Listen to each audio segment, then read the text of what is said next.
So, good evening. And I'd like to talk a little bit about the La Palma eruption of 2021. And before we start, I'd like to introduce my mentor who is here today as well, and that's Professor Juan Carlos Caracedo, who sits here in the front. Juan Carlos is he's a member of the Royal Academy of the Canary Islands, and he was recently named one of the most influential scientists in all of Spain. So it's a privilege to have him here today. So I'd like to talk about the 2021 eruption, which was a very special event because eruptions in the Canary Islands are not quite as frequent as in many other places. Iceland has eruptions every few years, but the Canary Islands, they're more spread out there. And the previous eruption on La Palma was actually 50 years ago, in 1971. I was only half a year old at the time, and this is a once-in-a-lifetime chance for a geologist, for a scientist, to work with eruptions in the Canary Islands. So I'd like to say a few words about the overall tectonic setting, the overall geological setting of the Canary Islands before we go into the details of the eruption. And the Canary Islands, well, it's an archipelago of 7 main islands, and the islands actually have different ages. The oldest islands are in the east, and they are quite flat. They're deeply eroded because they're so old. Wind and rain has taken them down. The central islands, they're a little bit more steep. There is Teide being at the height of evolution, and then we have the very young islands in the western part of the archipelago, La Palma and El Hierro. And we believe that the islands are fed by a stationary melting anomaly in the mantle, and the plate above this stationary anomaly is moving, and it's moving at a pretty slow rate, only about the speed with which your fingernail is growing. But over millions of years, it will create a chain of islands. And the concept is very similar to what we see in Hawaii, but the plate under Hawaii is moving a lot faster, so the chain is more nicely spread out than here in the Canaries. So what we see is the older islands are deeply eroded, the younger islands are pretty steep, and once the island is really, or an island is really heavily grown, then we have something like Teide on Tenerife with 3,715 meters. It's the tallest mountain in all of Spain. But the fate of Teide is, with time, it will be eroded as well. And the fate of La Palma and El Hierro is, they will likely grow for a while longer before they will ultimately be taken down by wind and weather as well. So the heat anomaly that feeds this volcanism sits under La Palma and El Hierro at the moment, and this is where we also have eruptions. And La Palma had several eruptions in historical times. El Hierro had one just about 10 years ago, a submarine eruption. And the idea is that this heat anomaly, and I have a little video, let's see if I can make it work. Yes. So this heat anomaly that started off producing Fuerteventura and Lanzarote, and then Gran Canaria, and then Tenerife, it now sits under these islands, La Palma and El Hierro, and this is why we have a lot of eruptions in this part of the archipelago relative to the other islands. So the geology of La Palma, very briefly, we have an old shield volcano, the Taburiente volcano up in the north, and at about 500, 600,000 years ago, it collapsed. Part of it collapsed into the sea, and after that, a new ridge grew, the Cumbre Vieja ridge. It's named the old ridge, but technically it's actually the young ridge, the new ridge. The term comes from forestry. It means the old forest. So it's a bit misleading at times, but we have two volcanoes, if you will, an old extinct one here and a young growing one to the south. And this has been growing for the last 200,000 years, and all volcanic activity on the island that we know of, that we have experienced in historical times, has occurred along the Cumbre Vieja ridge. So here's a little map, and here we have the recorded eruptions.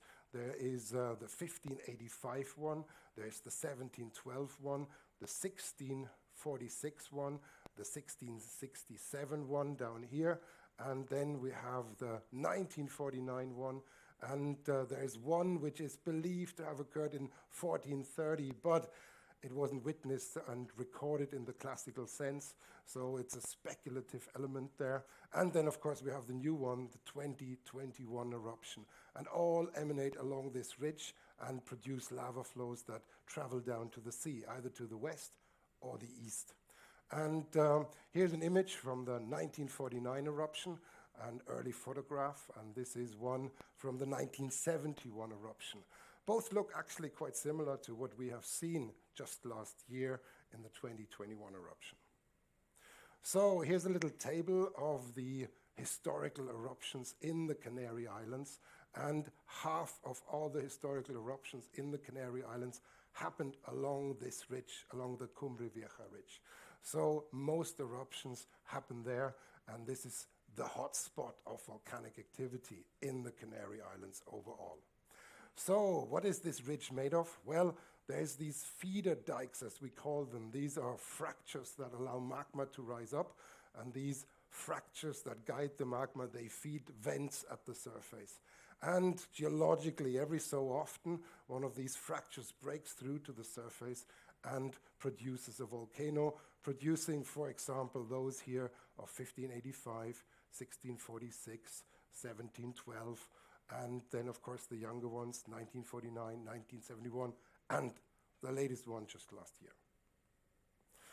Now, when the eruption happened, it was a big excitement amongst geologists, and well, we were traveling to the island, Juan Carlos and myself and many other colleagues at the time, and you could, oops, let's go back one, you could see the eruption here already from the airplane, and it was piercing through the clouds, and the airplanes wouldn't go anymore to La Palma, so we had to take a ferry, and there was many warning signs. And then on the island, you couldn't actually go too close to the eruption. You had to have special permit, which we acquired, and that allowed us to go eventually very close to the volcano and study the phenomena there.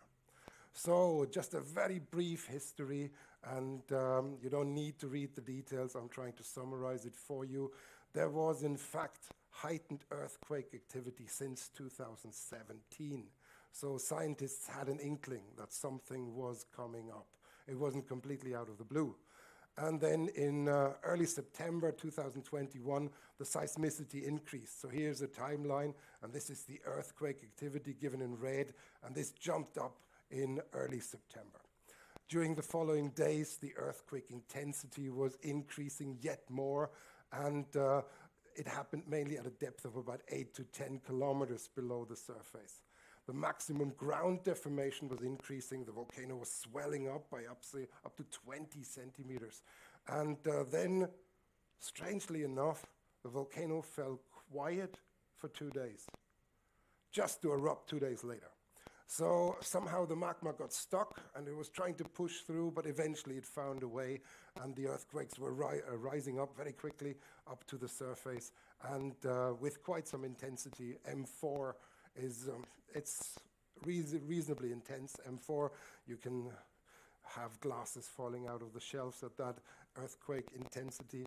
And the eruption then began on the 19th of September at 2 o'clock in the afternoon, and it produced a gas and ash plume of about 3 kilometers height at the time. And it opened up a fissure, a fracture in the ground that was about 500 meters long, and that allowed the magma to erupt. So we also have satellite monitoring these days, and this is information from the satellites. Here we see this rather peculiar pattern of deformation. This was where ground deformation was measured in the days before the eruption, and it allowed scientists to predict approximately where the eruption will happen. And indeed, this is where the volcano eventually formed. So here we have an area that was really migrating towards this point here, allowing the magma to rise up. And there was earthquakes at a depth of about 35 kilometers, and another level of earthquakes at about 10 kilometers depth. And this tells us that there was likely several reservoirs of magma under the volcano that were contributing to this eruption. It's not just one single reservoir, there's several reservoirs of magma, and most likely they're still there. But they will be less full right now. They will not be quite so overpressured after the last eruption. So, and once the eruption started, we had lava coming down the hillside, flowing towards the sea, actually quite fast with enormous speed, and unfortunately, the area was densely populated. The 1971 eruption was in a sparsely populated area, and so was the 1949 eruption. The 1971 eruption was fundamentally different. It was in actually one of the most densely populated areas of the island. So here's a little image from Google Earth, and this is one of the main roads, and you can just about see that White House, and there's another little White House, and here is a photo from one of my PhD students, and here we have this White House, and here we have this White House, and suddenly there was a big volcano growing within just a few weeks. So here is the cone as it is today. This is an image from January, and this is a similar area, day 1 of the eruption, and this is day 87. So the eruption took about 85 days to fully unfold, and this is after the eruption stopped. So you can see the cone that has grown, and it grew to about 350 meters, so with about, on average, 3.5 meters per day. So it's quite fast. And of course, the area affected is still devastated. 1,200 hectares of farmland and private property have been affected, and we estimate that the damage is on the order of about 1,000 million euros in terms of properties and farmland, equipment and buildings. So I'll talk a little bit about the lavas, then I'll talk about the ash, and then I'll talk about the damage in more detail, and then about a few, hopefully, good lessons we can take from it, and a few, hopefully, positive aspects that might eventually come out of this. So the lavas, well, they came down in rivers of lava coming down the hill, and they traveled at quite some speed. And here you can see that this was filling up the low areas, the depressions, wherever the lava was flowing, it was filling up the area. And it didn't really stop in front of any houses or churches or any of this. So there was attempts to save certain buildings like a little church in Dotoke, but it failed, unfortunately, and the church was taken down despite the best efforts of the local population to dig ditches and try to divert the lava. So here's a few more impressions, and here you see the lava coming down as a wall and filling up driveways and properties. This is the cemetery in Las Manchas, and the lava was cascading over it, and here, we can get some information from the measurements that scientists have taken. The temperature was pretty high. It was 1140 degrees. That was the maximum temperature. And there was a total emitted lava volume of 188 million cubic meters. So this is pretty strong for a small island like La Palma. And as I said, it covered about 1,200 hectares. The maximum accumulation of lava was 70 meters in some of the valleys, so it's pretty thick and it will still be hot down there at 60, 70 meters of depth right now. And the velocity of the lava was pretty high at 30 kilometers per hour, so this is about the speed of a moped. You would have found it difficult to run away from it if you were in the path of the lava. So the maximum magnitude of earthquakes was up to 4, and this is strong enough to make your bed shake at night or have some glasses removed from the shelves. So here is one of the early images from the lava. This was one of the early days when Juan Carlos and myself were able to go close. And here is a little video, and hopefully I can make this work.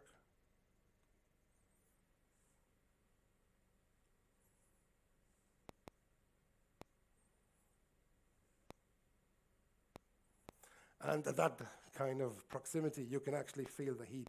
So there's a wall of heat coming towards you.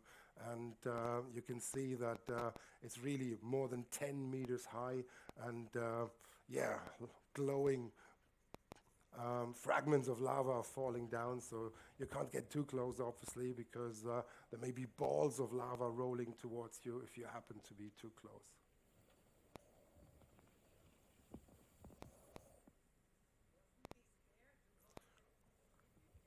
We were all scared, but it's part of the job.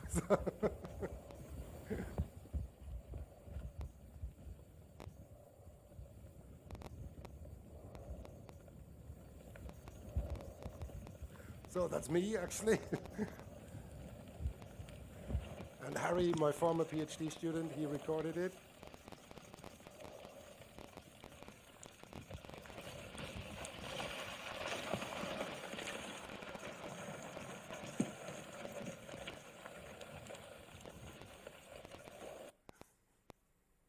So, and yeah, here's a few images of the lava field. This was in October 2021, and this is taken from a high point, La Laguna Hill, and you see the volcano out here and the lava spreading out into various areas. But it was flowing around La Laguna Hill, and this is the same spot just in December 21, and I'll just go back and forwards a little, and you see how the lava spread out, filling the entire area. And these banana plantations here, well, they didn't make it. And these houses and banana plantations here, well, most of them didn't make it either. So if you kind of look then from the coast towards the island's interior, this is actually not the volcano, this is an older cone around which the lava was flowing, but then it looks like this. So I was able to go on top of it. This was in January. This was about 4 weeks after the eruption stopped. So in the southern edge of it, in the western edge of it, you were able to go onto the lava, and it's very blocky there, and it's a huge lava field. So we use a lot of information these days, including satellite information, and the Copernicus satellite system, the European satellite system. It allows us to map the distribution of lavas. And here's a timeline. I don't want to go into details, but it started 20th of September, the red area, and then it was progressing towards this pink area at the very end. So the lava field was growing, and eventually it had developed different tongues or lobes, and they were reaching the sea in several places, one here and eventually also one here. So here is the early lava from 20th September, just a day after the eruption started, and the area in beige color is the final extent of the lava field. So here's a panoramic map, and here we have some of the older eruptions, the 1949 one, 1585 one, and the 1712 one, and this is the 2021 eruption. And it's in style actually very similar to the old eruptions, but it was actually affecting a slightly less steep area, so the lava spread out a little more, and this area was densely populated, as I said before. This was very unfortunate, but geologically it was not very different to previous eruptions. So here's just another kind of image with a bit more information, and you see these areas here are more steep, so the lava was running down in more narrow channels, while here it spread out. Very unfortunate indeed. So, and here just a few more impressions. The lower map here is what I'd like to draw your attention to. This is a thickness map, and here you can see the lava thickness, and the yellow areas are maximum thickness, more than 50 meters thick, and here in the center of the lava field we have extreme thicknesses up to 70 meters, and again here at the shore as well. The outer margins of the lava field, there the lava is a lot thinner, and already work has begun to dig back into the lava field to create new roads, and I'll talk a little bit about that later. Now, we also had the opportunity to sample the lava, and Juan Carlos and myself, we were approached by the BBC, and they sent a camera team, and so we actually had to deal with the fire brigade, the BBC, and the lava. It was quite stressful, actually, and Eventually, we got rid of all of these people, and we did it ourselves. And this is some impressions. So there's Juan Carlos, here's myself, and we just took a stick and we did it ourselves. And it was a lot easier. And there's Harry Geiger, my former PhD student, quenching some of the lava. So, of course, you're not supposed to approach this, but we did. And it worked quite well. Nobody got injured. And here is a little impression. Again, I have a clip here. So this was some of the samples we retrieved. And we had to cool them down. They were too hot to touch. And you may just about be able to see this says 500 degrees. Well, this laser thermometer, it actually stops at 500 degrees. It was a lot hotter than that. But the information was don't touch it before you quench it. So I'd like to talk a little bit about the lava deltas, these eruptions. Oops. This happened during the test run, and I was told I should go on escape and try once more.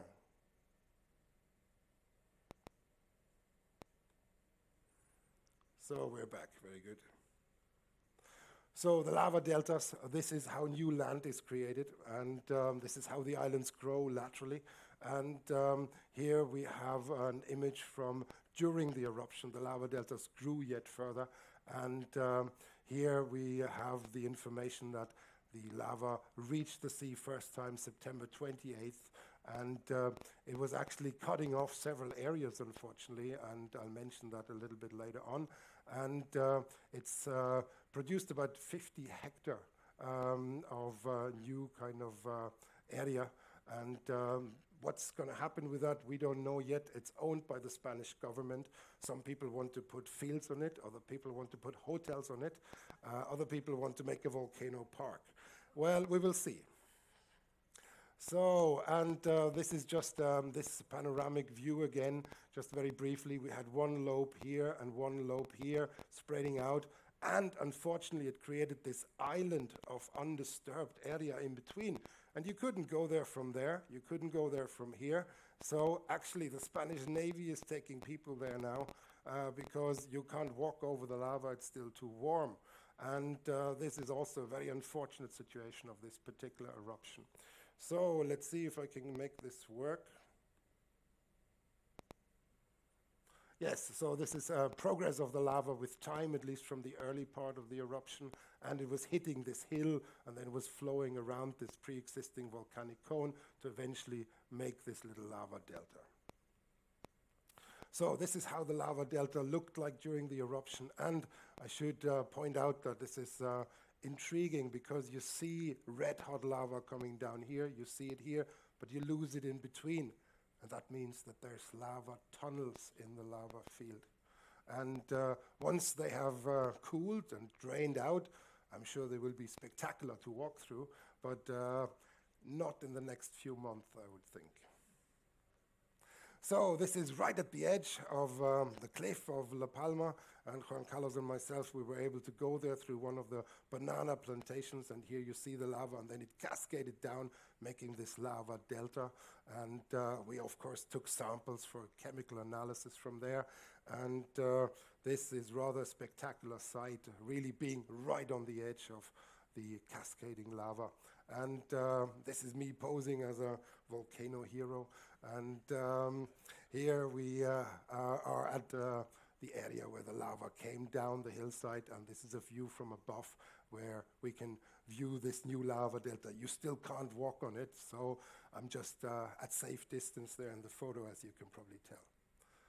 So, and this lava delta is not completely unusual because all these areas here in the Cumbre Vieja western flank, they're all lava deltas of older eruptions. And as you see, they're full of greenhouses. So the local farmers really love these lava deltas for making banana plantations. But I'm not sure whether they will get this one, but we will see. So now I'd like to talk about Ash and Lapilli. Here's Juan Carlos walking on one of the main streets, LP 212. You can't see much of LP 212. It's covered in ash, and here's a little property partly covered in ash as well. So this is a main road actually on the island, and well, at the moment it's cut by lava here and it's completely covered with ash, meter thick. So this is a house close to LP 212, and there's not a lot visible right now apart from the chimneys. And here's a few other properties just to give you an impression, and many of them, well, were intensely covered. So here's a little shed in a vineyard, and this is pretty close to the vent site. And here you see the thickness of material, and many roofs, like the one here, actually collapsed because of the weight of the ash.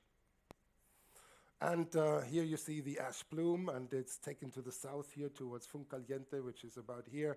And what happens is that the jet of material is pushed up, and eventually it reaches some sort of equilibrium, and the wind takes over and pushes the cloud towards a certain direction together with the wind. But the particles, and particularly the gases, can travel for far long distances.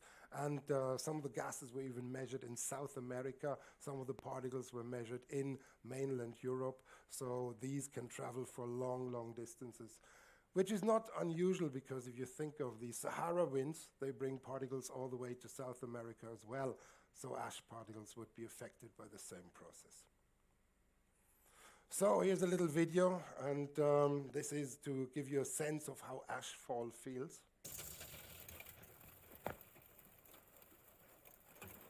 See the little particles falling through the air?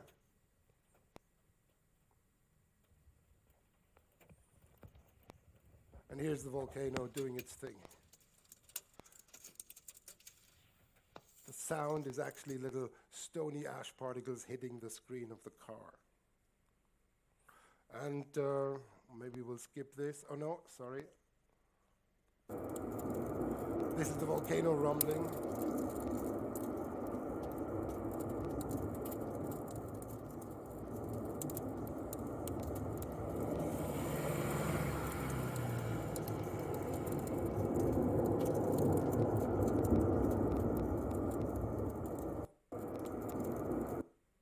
So, and this is close to the vent site. This is the village of San Nicolas, and well, you can see the goal on the soccer pitch is half covered, and some of these road signs, well, they're barely visible at this point.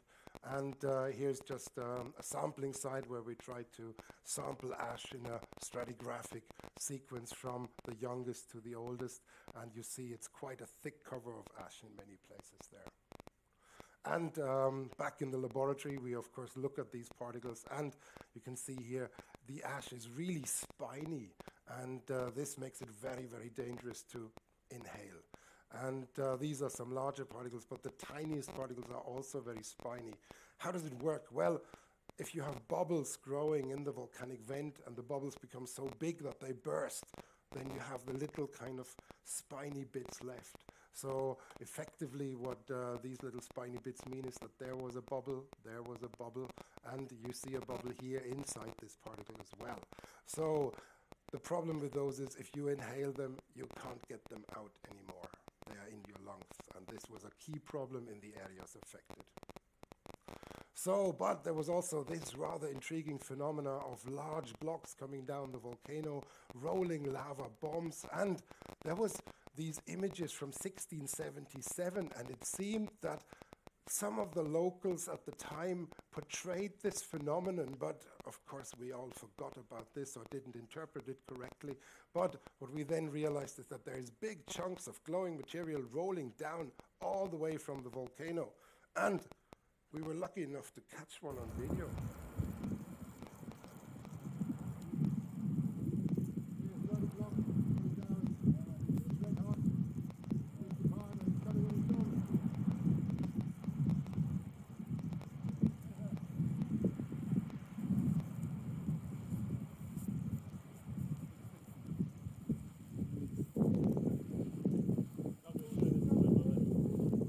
It's like a cannonball.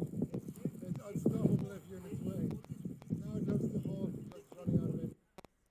So, and this is what we saw when we went closer. Oops. Go.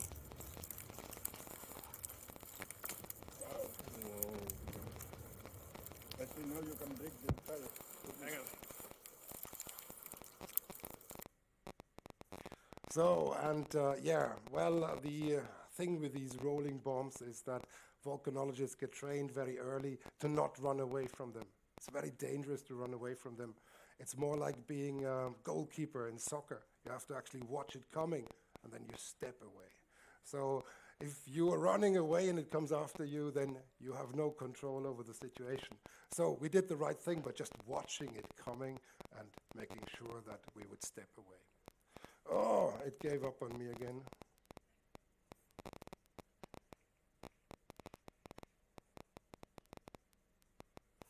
But I'd like to talk very briefly now about the craters.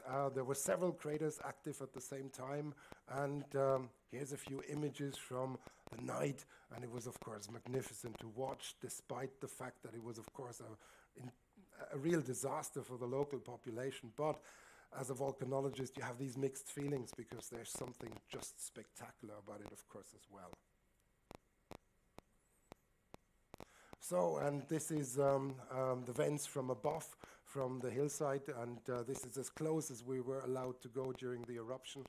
And here you see that there was one vent active here, one here, a main vent here, and another one here. So there was multi-vent activity along this fracture. And this is how the volcano looked in January, and this is when you approach it. And in January, after the eruption stopped, I was bold enough to go there. And here, this is how it looks from the west, and you have these sulfurous areas. I approached it from behind and took a few photos, of course. This is how it looked when you approach it from the Cumbre Vieja side. Well, it's an area of devastation. I mean, the trees are stripped bare of any foliage, and here we have several of the craters, and this is how it looks when you get close enough.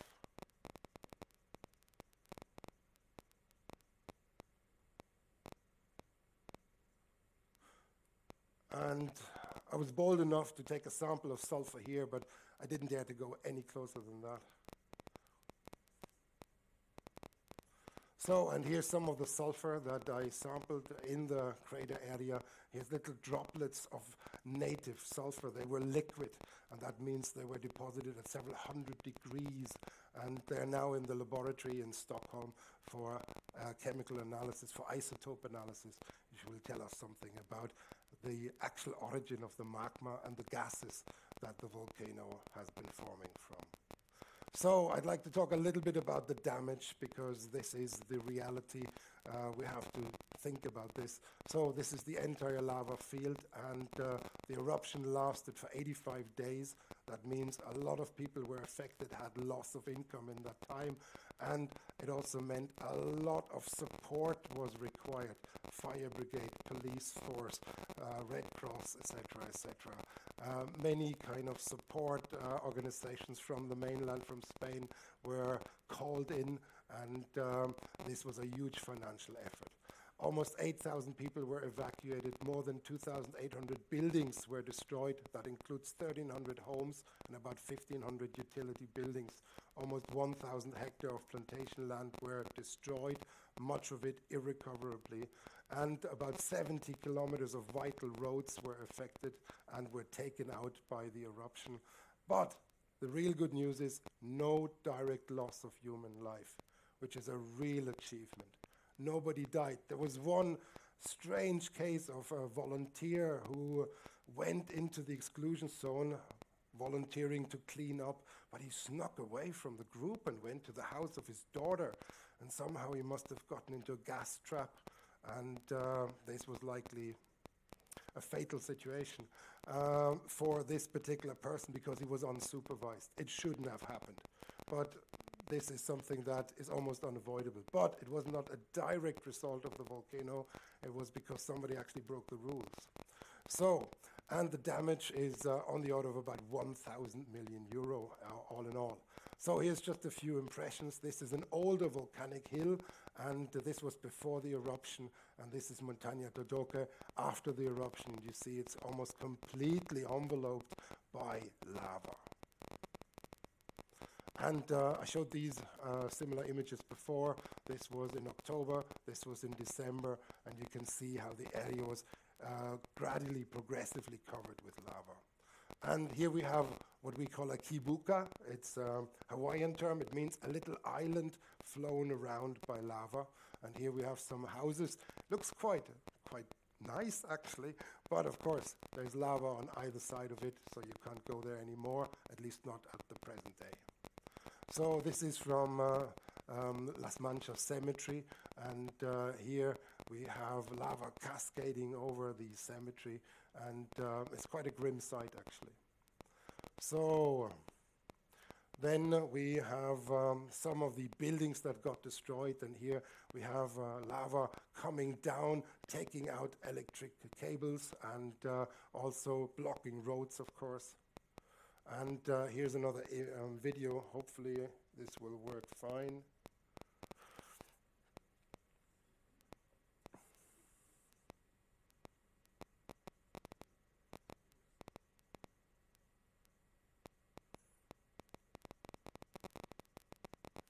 So, and this was the little house that was in front of this lava flow.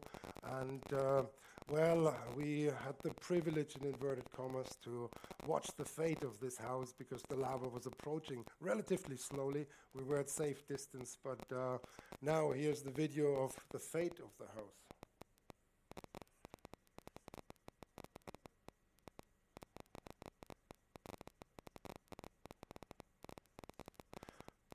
So there's Juan Carlos just in the front.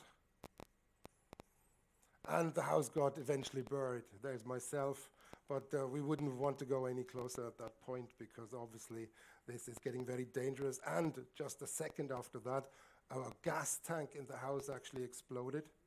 And we were luckily far away, or sufficiently far away, but there was actually a secondary explosion at this house as well. So, and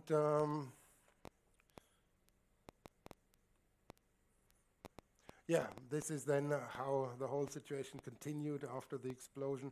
You see the electric cables are burning, the house is covered, everything is burning, and this is now buried under a thick cover of lava. So here's a few more impressions of the advance of the lava flow, and here it's approaching some houses, and of course it would set things ablaze. Here's a car that was burning out. And here's a few more examples. There's a wheelie bin. There's a rubbish bin, and it got half burned, half it's still intact, and it was just at the margin of the lava. And cars seem to not do well in lava. They burn out really strongly. There's a lot of flammable material in cars, and then the temperature gets as hot that it even melts the glass of the windows. So here's one car that was caught up in the lava flow, and you may just about see the lava here is very rubbly, but just over the car, it's actually different in texture. It was flowing a lot easier because the car, when it was burning, was actually heating the lava. And then the lava could flow particularly nicely around that car. Intriguing phenomenon, I have to say. So, and of course, the lava hit many of the plantations, and here you see the edge of a lava flow hitting a plantation. And the plantations, well, the lava was buried about 370 hectares, and the ash buried about 1,000 hectares. So a lot of plantation land was destroyed. Traffic, well, a lot of roads were taken out, and many of the vital roads were going through here and through here, connecting the north and south of the island, and they were completely destroyed, and by phenomena like this. And here's another kind of situation from La Laguna village, where the lava crept into the village. And this was our first realization what's going on when we looked at the situation there. It was literally the end of the road.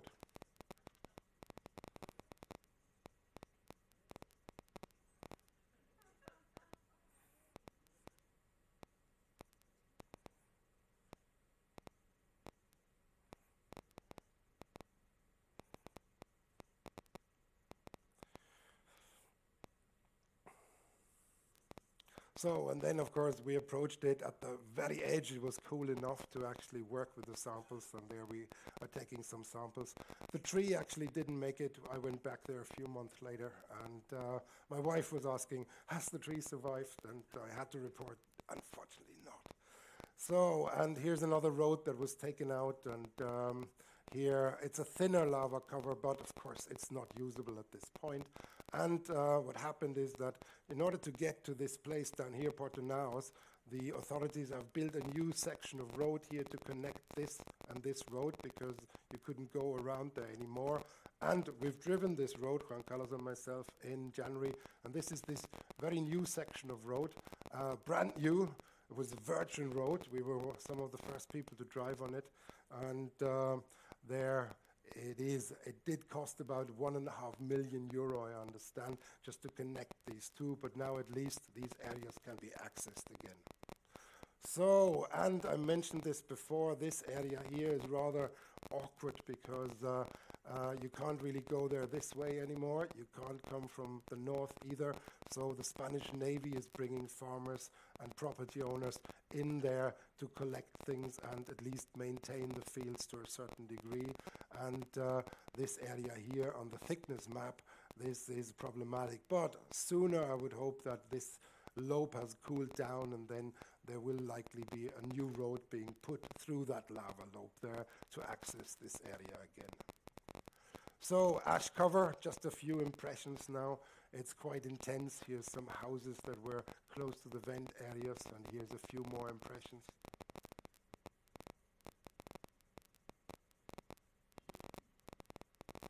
And of course, one of the key issues is that the ash affects the drainage. So this is, a sink in one of the plantations. I guess the farm workers were washing their hands there. But I guess you get the idea. These things will go into the plumbing system, and that's a huge problem. And particularly if it rains, it washes things down, blocks everything, and this is a real problem. So, and the thickness of the ash on houses was quite intense. So here you can see it was so thick that you could actually walk onto the roof without having to take any stairs. And this particular house, it was quite shocking. This was in October, this was in December, and a vent opened up just in front of it as well. So I think the people owning that house, well, I think they have enough of volcanoes for quite some time. So this was our refuge, our kind of lunch shelter in October 27th. There's Juan Carlos, and there's the volcano. Because there was heavy ashfall, we were trying to find a place where we could shelter from the falling particles. And when we went back in December, we realized that the roof had collapsed from the weight of the ash. So here's another building in Las Manchas, and this was just a thin kind of metal roof, and the ash was so thick, and you can see about the thickness of the ash here, that the roof just collapsed in. And eventually, when the eruption subsided, the cleanup started, and the giant cleanup, as I call it here. First of all, the roads had to be cleared, and this is some of the results now. So the roads were cleared by diggers, and then I actually think that's a video, yes. So you can get a feel here for how it looks going through the evacuation zone. As I said, not everybody was allowed in. It was a bit like a war zone, actually. Only military and emergency personnel was allowed in, and some selected scientists. So they have been dumping all the ash. Wow. So you see the thickness of the ash. The snow piles from clearing the roads. And the volcano in the background up there. It does look a little angry today. Yes, he did look angry that day. So, and then the cleanup, well, here people are trying to rescue properties. There is a family trying to rescue one of the old cars out of the ash, and you see the cover of ash on the car.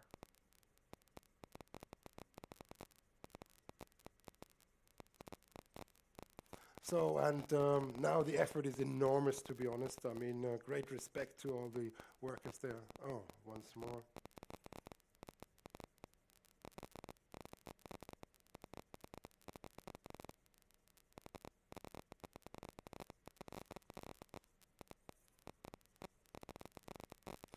So, and here driveways are cleared out, houses are cleared out, and here you see a little digger, small and bigger ones as well, and then the ash is collected and it's transported to various collection points. Here the church in San Nicolas is cleared out, and this is the church square after being cleared out.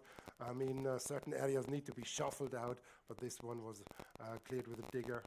And here you see that the efforts of the roads are pretty advanced by now, and some areas still need some small scale cleanup. Oops.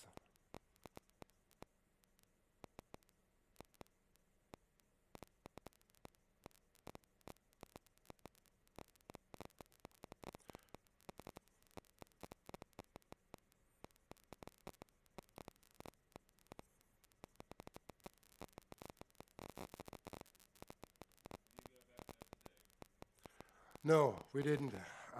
I was keen to go, but time was unfortunately not sufficient to go all the way. It's about an hour's drive. So this is one of the bus stations that has been cleared out in Las Manchas village. And this is one of the ash collecting sites. You see the trucks bringing the ash, and they're building an artificial mountain of ash now. So here you see it being piled up. It's quite a large area. And the residents are now allowed back in most areas. And here you see an elderly lady inspecting her house, and one of the official people looking that the house is actually safe before the lady was allowed in. And the lady started an argument. We were watching it, and she said, the house is safe. And the official person said, I'm not sure. So, but eventually she was allowed in. So, new opportunities, just a very few final words. Well, current discussions include the new land could be used for agriculture or for tourism, and we're not quite clear. Maybe it's going to be a mix of things. Then there's also discussion about creating a volcano or a geopark, and certainly I would go there and visit. And the ash could be useful as agricultural supplement. Oops. The ash could be useful as an agricultural supplement, or it could actually be used to be an aggregate in cement, concrete, and it could be used for helping with making roads. So the material is not completely useless.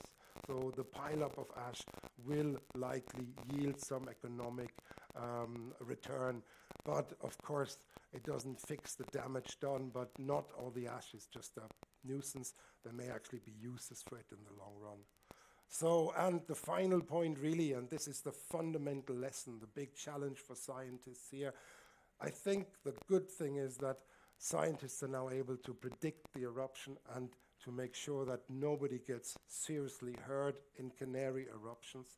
But the financial loss, that's the big problem. And here, some huge amount of work has to be done. The good news is that this is the area that was eventually affected by the volcano, and the colored area was a prediction from the first day of the eruption. And you'll see it's pretty good. It's actually not perfect, but pretty good. So the idea is that scientists are okay, once they know where the volcano is, to predict the potential damage. And there's some cases from Latin America, for example. It's a bit small here, but you can maybe just about see these are dollar signs. So here certain areas can be given a value.